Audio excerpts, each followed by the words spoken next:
പാടൂർ അലീമുൽ ഇസ്ലാം higher secondary സ്കൂളിൽ വായനാ ദിനം സമുചിതമായി ആചരിച്ചു. സ്കൂളിൽ നിന്ന് ആരംഭിച്ച സഞ്ചരിക്കുന്ന ലൈബ്രറി മുല്ലശ്ശേരി ഉപജില്ലയിലെ വിവിധ സ്കൂളുകളിൽ എത്തിച്ചേർന്നു.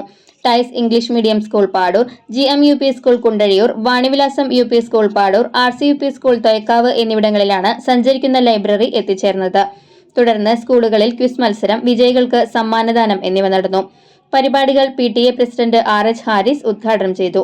Principal in charge KJ Feela, headmistress VC Bose, mother PTA president Asma Shakeer, PTA vice president VA Anas, staff secretary PM Muhsin, അധ്യാപകരായ VK Jannath, KK Chithra, Jimmy Baby, OF Jose, PTA executive അംഗങ്ങളായ ഹസ്നത്ത്, തസിൻ ഖലീൽ തുടങ്ങിയവർ നേതൃത്വം നൽകി.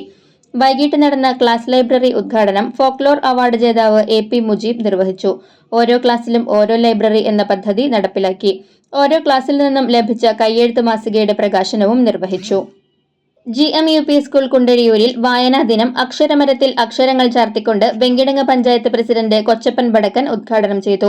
ആരോഗ്യ വിദ്യാഭ്യാസ സ്ഥിരം സമിതി അധ്യക്ഷൻ അബ്ദുൾ മജീദ് അധ്യക്ഷത വഹിച്ചു. വൈസ് പ്രസിഡന്റ് മുംതാസ് റസാഖ് മുഖ്യാതിഥിയായിരുന്നു. Ward member KV Omana, PTA president Thesni Shafi എന്നിവർ സംസാരിച്ചു. തുടർന്ന് വിദ്യാർത്ഥികൾ സ്വന്തം കവിത അവതരിപ്പിച്ചു. വായനാദിന പോസ്റ്ററുകൾ, പ്ലക്കാർഡുകൾ എന്നിവയും നിർമ്മിച്ചു. ഏനാമക്കൽ സെന്റ് മേരീസ് LP സ്കൂളിൽ വായനാ ദിനാചരണം BRC കോർഡിനേറ്റർ ഷേർലി ദിലീപ് കുമാർ ഉദ്ഘാടനം ചെയ്തു. ഹെഡ്മിസ്ട്രസ് ജൂലി ജോസ് കിഴക്കൂടൻ അധ്യക്ഷത വഹിച്ചു. അധ്യാപകനും സാഹിത്യകാരനും സംവിധായകനുമായ മുഖ്യാതിഥി റാഫി നീലങ്കാവിൽ വായനാ ദിന പതിപ്പ് പ്രകാശനം ചെയ്യുകയും കവിതയിലൂടെയും കഥകളിലൂടെയും ആശയങ്ങൾ പങ്കുവയ്ക്കുകയും ചെയ്തു.